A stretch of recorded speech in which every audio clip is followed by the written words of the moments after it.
تو لڑکی کے بھائی اور ماں باپ ظالم ہیں، جس کی وجہ سے لڑکی میرے ساتھ گھر آنے پر بطور بیوی کے میرے گھر آنے پر آمادہ نہیں ہے، لہذا اس کو ڈائریکشن دی جائے کہ وہ عدالت میں آئے اور میرے ساتھ چلے۔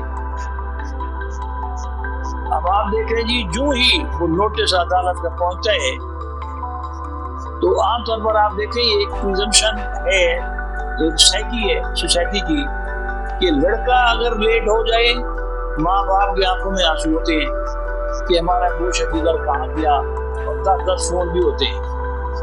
اگر بچی لیٹ ہو جائے تو اس کے لیے یہ جذبات نہیں ہوتے، اس کے لیے یہ ہوتا ہے کہ اسی نے خود کوئی غلط قدم اٹھایا ہے، آئے تو صحیح پھر دیکھتے ہیں کیا ہوتا ہے۔ پھر پتہ چلتا ہے کہ اسے گولی مار دی بھائی نے، باپ نے جناب کلاڑی سے اسے گلا کاٹ دیا۔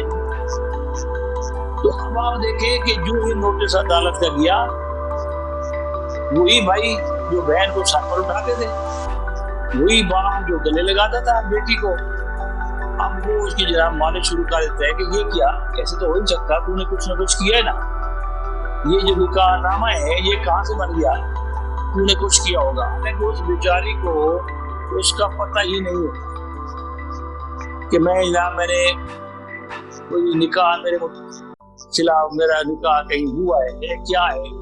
اب بدماشی کی اس بدماش نے، اس لڑکے نے کہ اگر میں تو شادی نہیں کریں گی تو پھر میں کیوں بنا لوں گا۔ اب یہاں آ کے 2 کاروائیاں ہو سکتی ہیں۔ نمبر 1 فیملی کورٹ میں ہوگا، کیا ہوگا، ایجیکٹیشن آف میرج کا یہ دعویٰ ہوگا فیملی کورٹ میں۔ عدالت بلائے گی، جو خامد والی پارٹی ہے وہ اپنے گواہان، نکاح خواہ اور سارے جو بھی ایک ہرارے کی ایک سسٹم ہے ڈیولپ ہوگا، ان کو بلائے گی، ان کے بیانات ہوں گے، عدالت کے سامنے آنوت ہوں گے،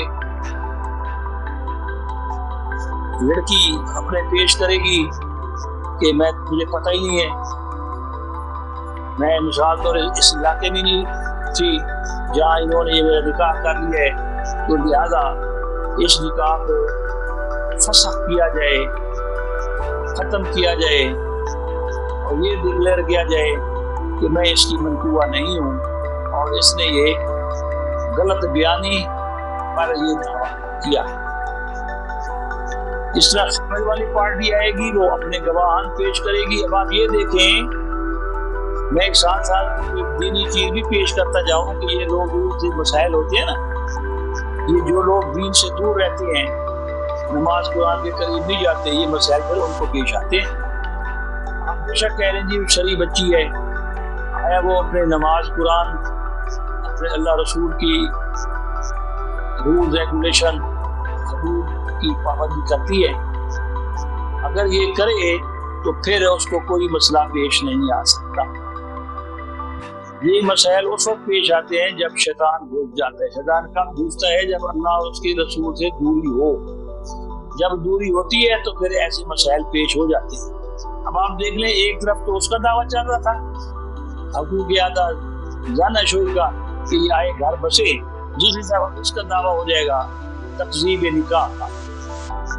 اب یہاں کے کریمنل سائٹ پر بھی لڑکی کو یہ حاصل ہے حق کہ وہ جو اس کی جال سازی ہوئی، اس کے جعلی دستخط ہوئے، تو وہ یعنی 471 463 466 67 یہ سارے دفعات کے تحت اس پر FIR بھی درج ہو سکتی ہے، کیونکہ یہ لوگوں کو پتہ نہیں ہے، اور یہ جو ماں باپ ہوتے ہیں وہ جذباتی ہوتے ہیں سب، وہ یہ نہیں سوچتے کہ اب اس کو معاملہ قانون کے تحت حل کرنے کی بجائے وہ لڑکی کا قیمہ بڑھائے کہ جناب یہ ہے ہی اس طرح، یہ تیری کوئی نہ کوئی ملی بھگت اس طرح سلسلہ ہے، وہ اس پر اعتبار ہی نہیں کرتے۔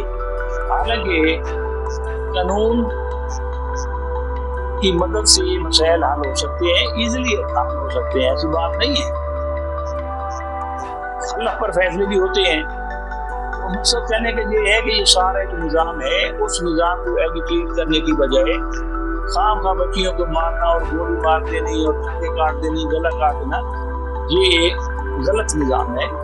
یہ ماں باپ کو بھائیوں کو یہ سوچنا چاہیے ہر چیز پر آپ نظر رکھیں. You will have to remain in this world with your eye open.